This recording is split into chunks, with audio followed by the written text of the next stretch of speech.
I'm Gilbert Cruz, editor of the New York Times Book Review, and this is the Book Review Podcast. Recently, I was in Chicago, a city I had not visited in many years, and I came across a wonderful bookstore called Exile in Bookville.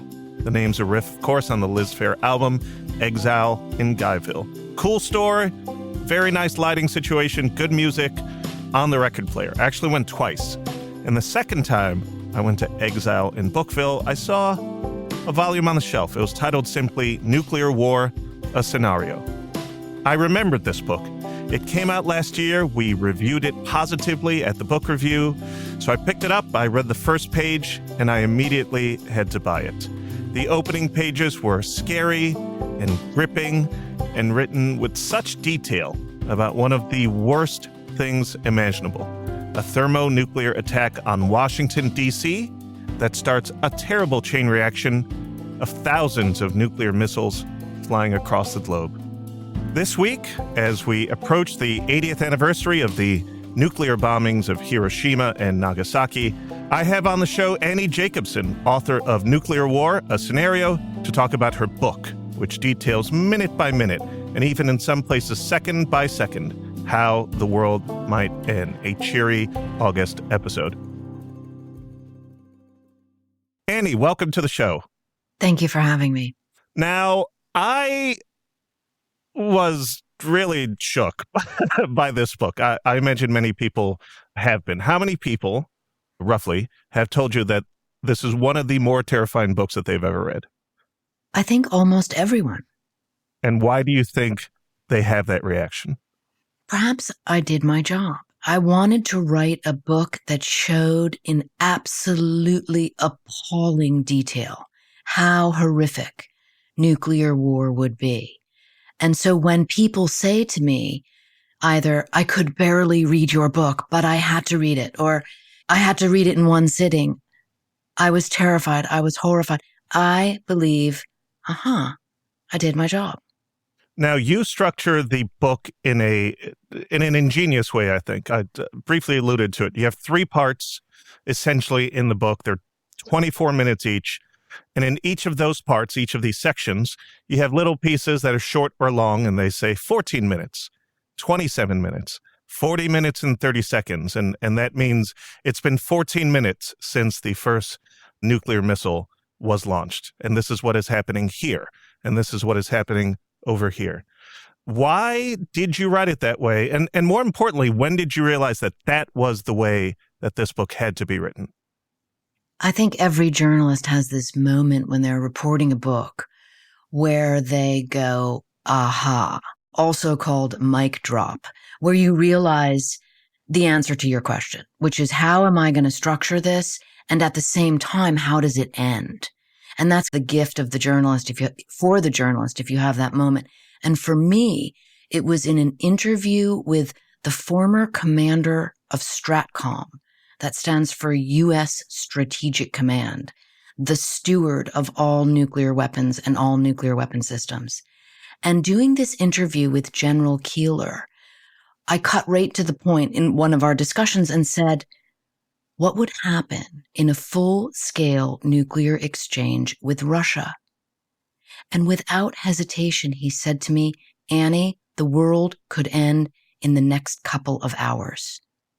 And I knew right there that was the way to tell the story, because no one is more of an authority than the STRATCOM commander, arguably even more so than the president of the United States. We can get into the reasons why I believe that's true.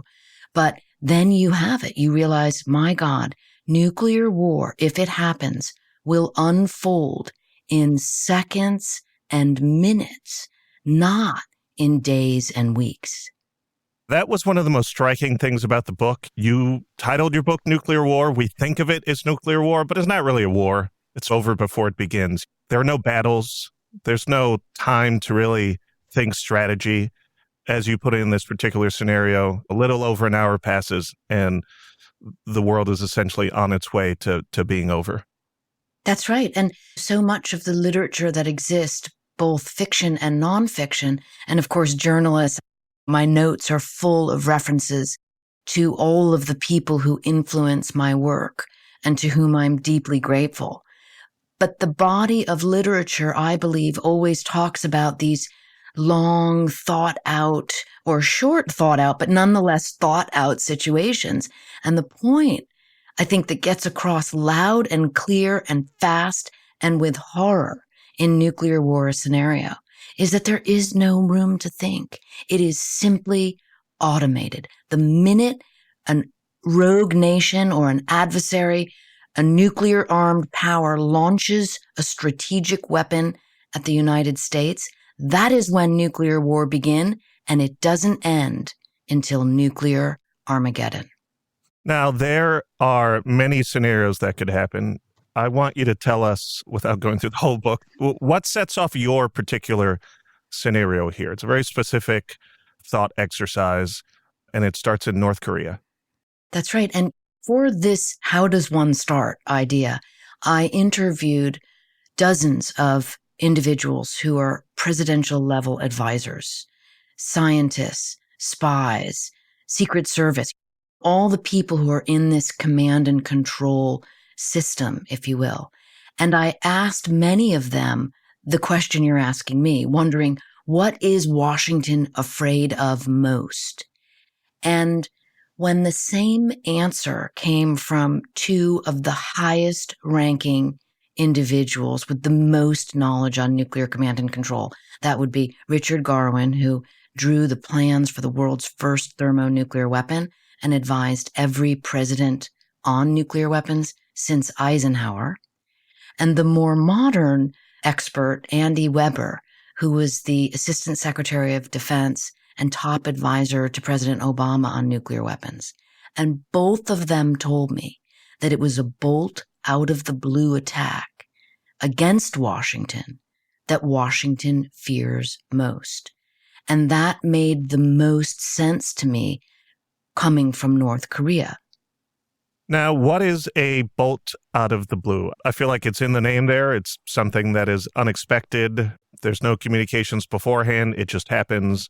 And once it happens, there's no taking it back. You start here in your book by imagining that there is, as you put it, maybe as others have put it, a mad king in North Korea who essentially decides to shoot an ICBM directed at Washington, directed at the Pentagon. No one knows why, and no one will ever find out why. That's right.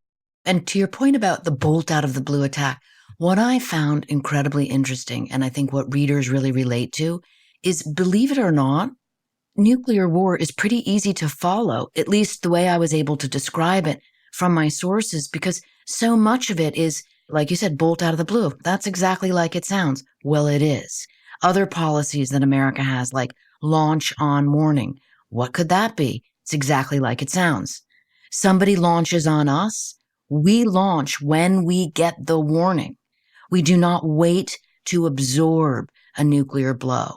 And it's in piecing together all these little euphemisms or colloquialisms that you realize this system only works one way. And like I have said, and I cannot repeat enough times, it only ends one way, and that is in total nuclear annihilation. And by the way, that is from every source that I spoke with, from General Keeler on down, believes that if nuclear war were to happen, that's it. That's the end of the civilization as we know it. And as you write here, nuclear war doesn't necessarily need to be one nation with which we have relations launching multiple missiles at our mainland after failed negotiations in some way. It can be as simple as North Korea, which we know very little about, although you, through many sources, try to piece together everything that we know about North Korea in relation to nuclear weapons. We get the warning here in the United States. And as you say, it's all on rails in a sense. Everyone knows what to do. No one has time for dissent. No one would even think about dissent. But there's still a lot of chaos involved. What did you discover were the most surprising or chaotic aspects of the first 24 minutes, let's say, after we discover that there is an ICBM headed towards the United States? One of the things you learn right off the bat when you read the book is that An ICBM, that is an intercontinental ballistic missile, it travels from one continent to the other, like it sounds. It takes approximately 33 minutes to get here. It cannot be redirected, and it cannot be recalled. And when you keep that at the front of your mind, when you realize all this, coupled with the radical technology that the United States Defense Department has and has developed since World War II, to be able to look at enemies who might want to launch on the United States. That's called our early warning system. We can see the launch of an ICBM across the world in the first second after it launches. And so there begins the ordered part of what is absolutely mad chaos once the bombs start striking. And of course, the book is divided up into these 3 different sections, the first 24 minutes, the next 24 minutes, the last 24 minutes. And that is because a series of requirements, if you will, the command and control protocols that move into position as these events are happening are unstoppable. What is command and control? Again, it might be as obvious as it sounds, because apparently everything is as obvious as it sounds, but what does it actually mean? It is as obvious. It's how do you command the arsenal and control the arsenal? But here's another one. It's actually command, control, and communicate. Because there is all kinds of communication going on. But again, it's one-way communication. There are no conversations like, hey, what do you guys think? Or even more formal, like, sir, should we do... Even down to the counterattack launch order, which lives inside the football, that emergency satchel that goes around with the president. Everyone is interested in the football because it's one of the few visuals behind the veil. When you say this thing, we could see the launch of a missile across the world in the first second. That's great. I'm glad we have all this wonderful technology, but it doesn't sound like there's anything we can do about it. You can see it, you can track it, but you can't shoot it down. You can't do anything. That is the most disturbing part to me. There are lots of parts to your book that are disturbing. You've wrote a wonderfully disturbing book. Congratulations. But that part is like, well, we have all the technology in the world. We can see all these wonderful heat flashes, and it's all for nothing. You're absolutely right. We have all this technology, and yet it only leads in one direction, and that is toward all-out nuclear war. If the United States is involved in nuclear war, it ends in full-scale nuclear exchange. And why I chose North Korea was because I wanted to also show how one misunderstanding or one miscalculation will almost certainly lead to a series of other complex events that result in the launch of more nuclear weapons. And this goes back to that kind of ordered reality that leads to the chaos. How did this ordered reality come to be? How did this develop? It seemed like, according to your book, there once was a time when it was more piecemeal. Every branch of the military, if I'm recalling correctly, in early days had their own arsenal or had their own plan, and it was really fractured in terms of the United States nuclear collection. And then that changed. That's right. So many excellent books have been written on the history of nuclear weapons. And I wanted to condense all of them down into a very short section, which I did at the beginning before launch actually occurs, to demonstrate what I thought were the most critical points for just the average reader to understand. And among that is precisely what you referenced, which is, how did we get here? How did we get here? And I think the key takeaway from all of that, which is just astonishing, is that in the early days of the Cold War, I'm talking about the 1950s, nuclear war, the idea was that nuclear war could be fought and won. That is what is so crazy about all of this. And so I show very quickly the plans that the generals had in place to win nuclear war, which is impossible and ridiculous. And so it was just very strange Lovian, if you will. And then along came the 60s and the 70s when people realized, actually, we can never win a nuclear war. And so this new idea emerged of deterrence, which is we can never have a nuclear war, so we'll just have a bunch of nuclear weapons pointed at the other side. They will have them pointed at us, and we will all accept that we will never use them because it would be madness, because nuclear war can never be won.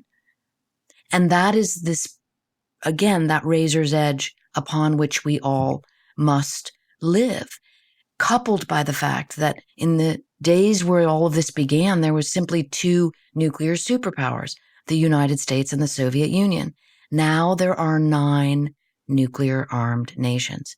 So those numbers alone ratchet up the danger. So how are we all still alive? How has this not happened yet? And that is the great conundrum. And you will have, I think the only people who really want to have a debate with me about this, lots of people have lots of questions like, wait, how is that true? How is that true? How is that true? But the people who really, and there are very few of them, by the way, they actually believe deterrence will hold. They say it's worked for 80 years, so it will, or rather, the Soviets got the bomb in 1949. They've said it's worked all these decades, so it's going to continue working. But I have found, certainly in my reporting, that has really become more of a whistling by the graveyard idea than truth. And that is why I believe so many of these high-positioned presidential advisors of the Cold War warriors, if you will, who dedicated their lives to nuclear command and control, now in their 80s and some of them in their 90s, have second thoughts and say, this is madness and we must come back from the brink. It is an interesting time to have published this book. Again, this book came out last year, and I know a ton of people who have read it. We reviewed it very well here at the book review. I do think that in part people associate nuclear war still with the Cold War. And it's not something that is at the top of our minds in the way that it used to be in the 50s, 60s, the 80s, when there were all these talks about disarmament. It's not in the public consciousness in the same way. I have had people at my book signing say, thank you so much for writing this book, and then whisper to me, I didn't think we still had nuclear weapons. And that's not uncommon. Oh, boy. But it is not uncommon. And I also had the privilege of speaking at the United Nations to an audience of people who are essentially the subject matter experts of nuclear weapons in the world. And they paid me a very interesting compliment, which I think is important to this discussion we're having. They said, Annie, you remembered to actually speak to regular people about nuclear weapons. And I consider myself a regular person, meaning the esoteria involved in nuclear non-proliferation. There's all kinds of complicated terms and nomenclature, and it freaks a lot of people out. And it makes them feel, I have learned, as if they're not welcome to join the conversation. And yet the greatest movements that have taken place toward non-proliferation, and that is reducing these arsenals, these ridiculous numbers of warheads that are on the planet and threaten all of us. The biggest actions toward that reduction have come from people. There have been movements over the decades where people have gotten together, regular people like us, and said, this is insanity. Why do we have this many nuclear weapons? How many nuclear weapons are we talking about? So today on the planet, there are about 12,300 nuclear weapons. Russia and the United States have approximately 10,000 of them. But even more threatening are the number of warheads that are on what is called ready for launch status. And I don't think many people are aware of this. And it's why nuclear war happens in seconds and minutes, not in days and weeks. And that is because ready for launch status also means hair trigger alert. Some of them can be launched in as little as 60 seconds. And America has about 1,700 of them, and Russia has about the same number. Imagine all those warheads and ask yourself, are they really all necessary? I would say no. I think you would agree, but others seem to disagree. Well, let's talk progress because you have to, because otherwise this is a grim and depressing subject, and it Yeah, is please give me some easier. light here. Okay, well, it is easier to simply say, okay, deterrence will hold. That's the shortcut argument that a lot of people have when they look at the world today and they say, thank God we have nuclear weapons, or otherwise, ... fill in the blank. But I like to look back to the Reagan era because Reagan was, of course, a nuclear hawk when he took office. And he really believed that more nuclear weapons made America more safe. And one night he was watching ABC television movie called The Day After. It envisioned a nuclear war between Russia and the United States. And it terrified him. He wrote in his White House journal that he became depressed. And because of that, he reached out to the arch enemy, the twirling mustache bad guy that was the Soviet Union in the early 80s. He reached out, and because of his discussions with Gorbachev and the treaties that came as a result, the world has gone from the all-time high in 1986 of 70,000 nuclear weapons to the 12,300 approximate that we have today. That is progress. That is the direction in which I believe we should move. You're absolutely right. Mathematically, that is progress. However, if I'm reading your book correctly, I don't know, it only took like 12 to destroy most of civilization here. Well, you see what happens when one megaton thermonuclear weapon strikes Washington, D.C. That is how I begin the book. That is the bolt out of the blue attack. And that is what the United States responds to. I want to talk about that because before you get into the history and then you break it down minute by minute, you do have this, again, terrifying, not to overuse that word, but I will, scene of what happens when this thermonuclear warhead that was in this ICBM that has been launched from North Korea hits Washington, destroys the Pentagon, has the heat of thousands of suns, or however more precisely you put it. The amount of detail that you have in that brief section and across the entire book about what will be destroyed, how it will be destroyed, specifically what landmarks and places that you know will be destroyed, how it will feel to have radiation burns and radiation sickness, and what will happen to your body. All of this incredible, horrifying detail. That is, as far as the effect of the book goes, both overwhelming and necessary, because it feels like it's only in the accretion of those details that you can get across, as you say, to the average reader, just how all-consuming something like this would be. Again, a question about the process. How did you know when to dial up or when to dial back, or how much was too much and that sort of thing? For starters, can you believe that all of those facts are not from Annie Jacobsen's imagination? They are actually in Defense Department monographs, U.S. Army manuals, scientific journals. Because starting with the effects that the atomic bombs had on humans after the bombings in Hiroshima and Nagasaki, the Defense Department began to collect information about precisely what you just talked about, the effect of atomic weapons and then thermonuclear weapons on people, places, and things. And so the entire time we were doing atomic testing, atmospheric testing, thermonuclear testing in the Marshall Islands and out in Nevada, all of this was being chronicled. Pigs were being subjected to nuclear bombs at different distances. That is how we got measurements of skin. This is horrible and fact-finding, fact-facing details. How did I decide what to include? I am someone who will look at all of it. We'll be right back.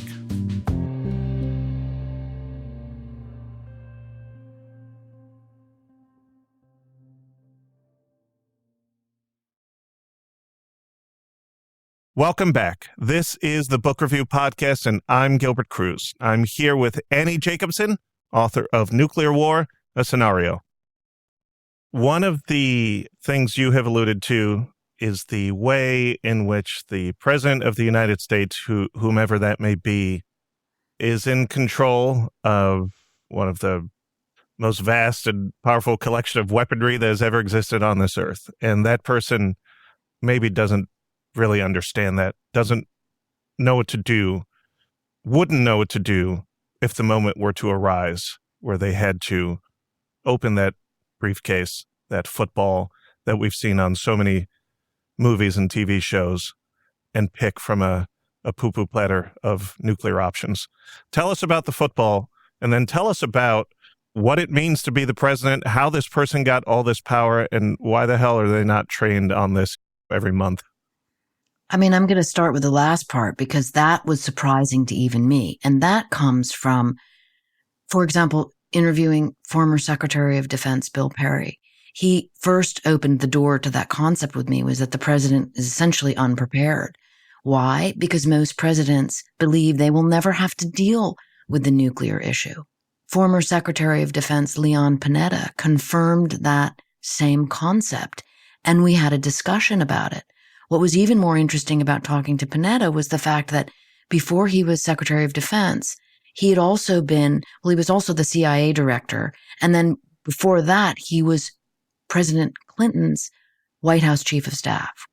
And so he had a different take that was less like scolding or finger wagging at the president for not understanding all of this, but rather explaining how these positions require so much focus and intensity and knowledge and learning and mastery, in essence, that you have to focus on the job at hand. And he said it wasn't until he became Secretary of Defense and he went around to the missile silos and he visited the submarines and he saw the weapon systems themselves that he would be the one that would be giving the advice to the president about what to do, that he realized the incredible responsibility of all this. What would the president's responsibility be in the scenario that you laid out in your book? The president has what is called sole presidential authority. And again, it's exactly like it sounds. And you might think, well, in a democracy, how could that possibly be true? If you declare war, you have to go to Congress. But the exception to that is nuclear war because it happens in seconds and minutes. There's no time to go to Congress. The president doesn't need to ask permission of anyone, not his Secretary of Defense, not the chairman of the Joint Chiefs of Staff, and certainly not Congress. And that is why he walks around, or rather his military aide walks around behind him or her, the president of the United States, with this satchel called the emergency satchel, colloquially known as the football.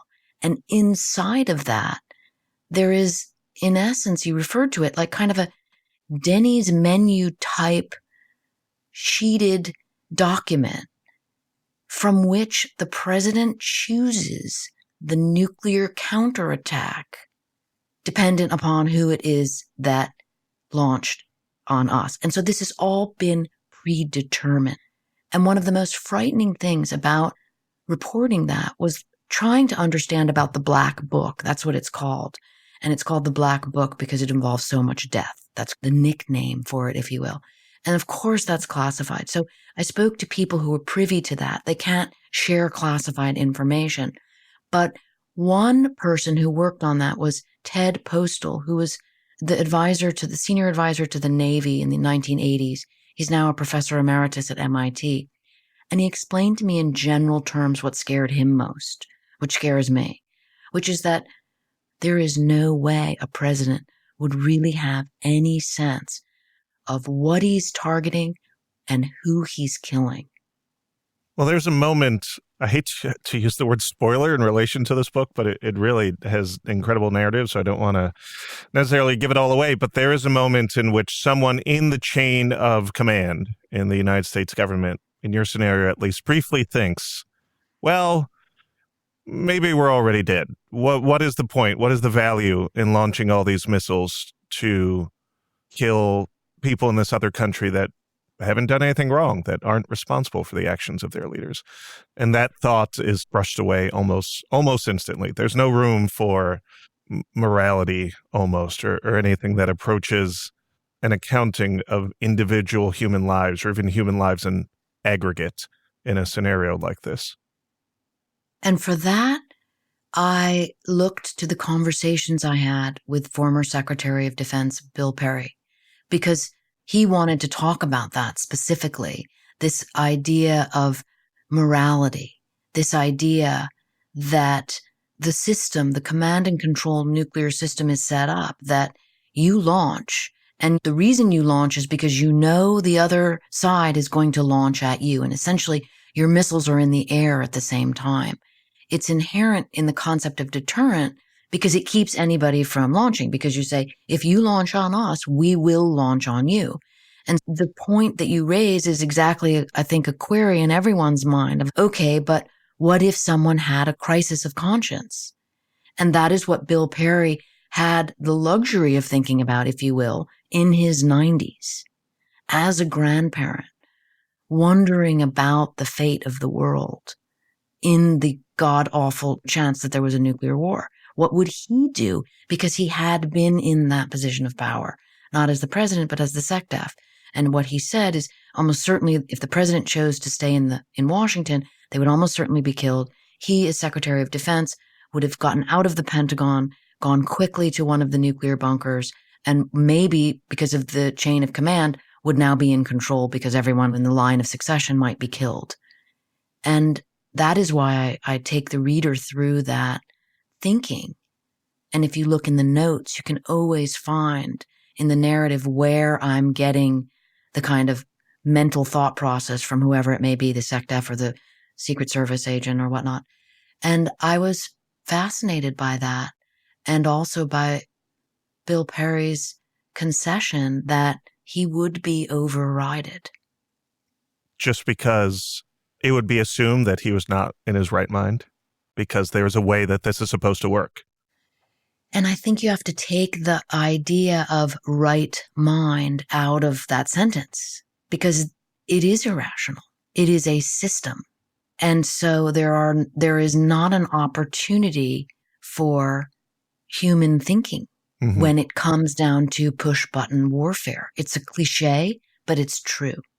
You are a journalist, appropriately so. You, in this conversation, keep referring to the sources that you drew from. And I wonder, because there is something in parts somewhat novelistic about this, you're imagining thought processes and stuff like that. Were you concerned, and do you remain concerned, which is why you keep going back to the sources, with the idea that some might say you are embellishing, elaborating? You're like, no. This is all based on reporting that I have done. The way in which I sourced the book, and again, you can go to the notes, readers can make their own decision about words like embellishing, flowering things up, if you will. Sure. But what I was really more concerned about, which I think you're always concerned about as a reporter or just as a human, the phrase, the sort of zeitgeisty phrase is fear-mongering. And that gave me a tinge of pause, but readers get to read the book and decide for themselves what they think about nuclear weapons. Something that I have never thought about, but that also terrified me in a different way, was a scenario that you describe that is part of this attack on the United States involving an electromagnetic pulse. I think on its own, sounds like it would be terrible, but as part of this whole situation, it's pretty devastating. It's sort of this coup de grace. It's an EMP goes off over the United States in space. I can't remember how low atmosphere, high atmosphere, what it is. Takes out all electronics across the country. So the threat of the EMP is very simple and horrifying indeed. If a small nuclear weapon were to be deployed, exploded 300 miles above, let's say, Nebraska, meaning right in the middle of the United States, the entire power grid would go down permanently. It's that simple. It's not debatable. And of course, I've worked with people like General Toohill, who was America's first cyber chief, and Richard Garwin, who wrote the first paper on EMP, and all kinds of people in between. And this is one of those behind the veil threats that people didn't really want to talk about before. And I just decided to write about it because these are just the facts, ma'am. Because it had been politicized during the Bush-Cheney era, because it was associated with the war on terror. You can read about that in the notes. I think the controversy doesn't matter, but it does point to the reasons why I think a lot of journalists were afraid to write about it, because the issue of the EMP was politicized. But as becomes clear in my book, it should not be politicized because these are just the facts. And again, I take reader through the facts of what happens if the grid goes down. And that is the kind of all is lost moment of the third act where everything is already lost. And when you think it can't get any worse, it does.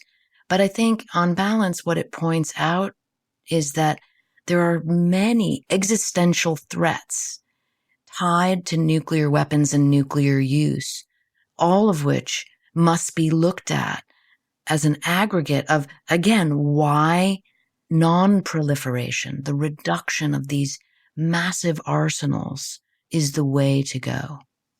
As you alluded to several minutes ago, you've written several books on the American military and intelligence apparatus. And I'm wondering, why does this interest you? Why does this continue to interest you? And what have you learned about the difficulties of reporting in this particular space?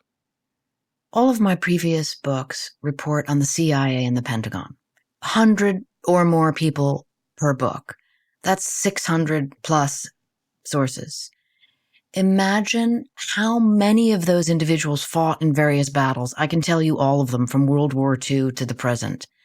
And how many of them relayed to me these extraordinary, violent missions that are complex morally and just horrific stories. And invariably, I would end up asking a source that I worked with at length, why did you do what you did? And that's, of course, the short version of a much longer and more important conversation, but you get the idea. And the answer was almost always the same.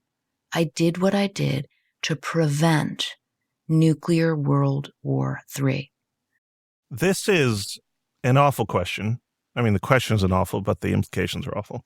But you have the sentence that reads, survivors who inevitably emerge from the bunkers, I don't remember what bunkers you're talking about, will face what Nikita Khrushchev foresaw when he said the survivors will envy the dead, which made me turn to my wife, I think shortly after, and said, I just hope we're taken out immediately. I don't want to be around to see what happens after. Why will survivors envy the dead? The final part of the book is Nuclear Winter, and that is based on the incredible work of Carl Sagan and 4 other scientists who reported that theory initially in the early 80s. Professor Brian Toon was one of the original 5. He was Sagan's student. He's still alive. He's written about this at length with others. And in interviewing him and him taking me through how modern day computational systems have been able to demonstrate that the original theory of nuclear winter is actually far worse, that the warming rays of the sun will be blotted out. And so anyone who managed to survive the full-scale nuclear exchange will, in essence, starve to death. And all other kinds of horrific byproducts of fires burning, radiation, etc., etc. And that is why the Nikita Khrushchev quote rang so true to me, because in essence, man will return to a hunter-gatherer state. We're talking 80 years after the U.S. dropped Fat Man, Little Boy on Japan. And I am curious, we're a couple years now after this massive movie phenomenon. Oppenheimer won Best Picture, made over $1 billion. I'm curious how you think that is positioned or repositioned or just re-inflamed along with your book, The Public's Thinking About Nuclear Bombs. That was just such a such a surprise in many ways that so many people would want to go watch a 3-hour movie about the development of this terrible weapon? I think that narrative storytelling is just one of the most powerful components of being a human. It certainly is for me.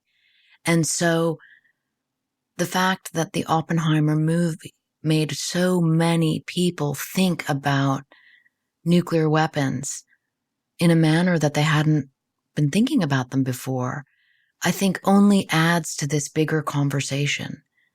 I myself am about to go to Hiroshima as a speaker with the Hibakusha, who are the survivors of the people who are still alive, who survived the Nagasaki and the Hiroshima bombings. Wow. And these individuals have dedicated their lives to bringing this message to the world, a message of hope and of peace, a message that this happened once and it doesn't need to ever happen again. But we shouldn't look away. I think looking straight at something is the way to solve the problem. Since publication, have you heard from anyone in the military or the intelligence community? What have their reactions been? This book, more so than any book I have written, has been embraced by high-ranking people in nuclear command and control to the degree that I did not expect. Perhaps the most surprising for me was to be invited by the commander of all U.S. forces in Korea, where much of the book takes place. And the commander there asked me to come speak to the troops on nuclear war. And I was so surprised. I was literally tongue-tied. What can I add? And I've echoed this before, but he said, you make the threat of nuclear weapons very simple. And sometimes people forget that, including our own soldiers. Were you able to interact with the soldiers afterwards? Did you hear from them after you gave your talk?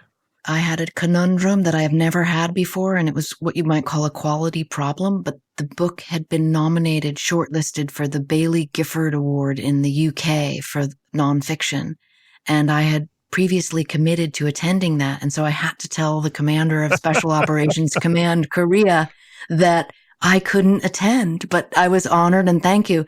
And he said to me, I hope you win. Oh boy, did you win? I did not. I did. I won in spirit. Listen, you get shortlisted for anything, you won.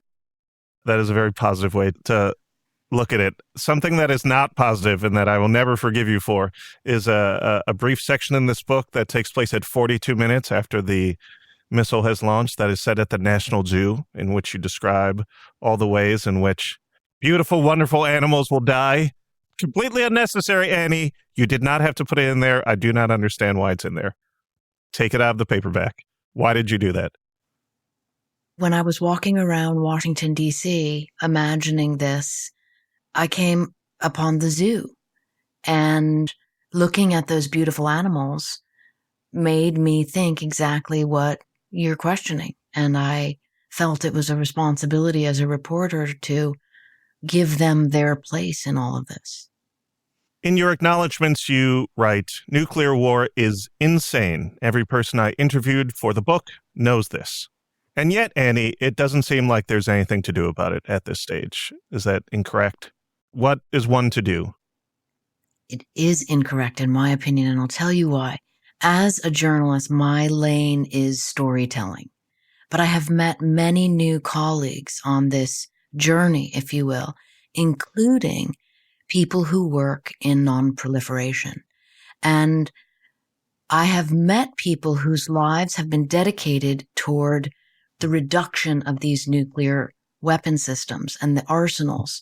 And they have an incredibly positive attitude. There is a treaty at the United Nations right now, the TPNW, the Treaty on the Prohibition of Nuclear Weapons. And you have all these dedicated professionals working literally around the clock to get more nations to sign on to this idea that nuclear war is insane, that nuclear war can never, as in the words of Reagan and Gorbachev, nuclear war cannot be won and must never be fought. And the idea behind the TPNW is that the only way to ensure that nuclear war doesn't happen is to reduce these arsenals. That, to me, is a positive takeaway out of all of this. And I absolutely believe that it can be done and is being done.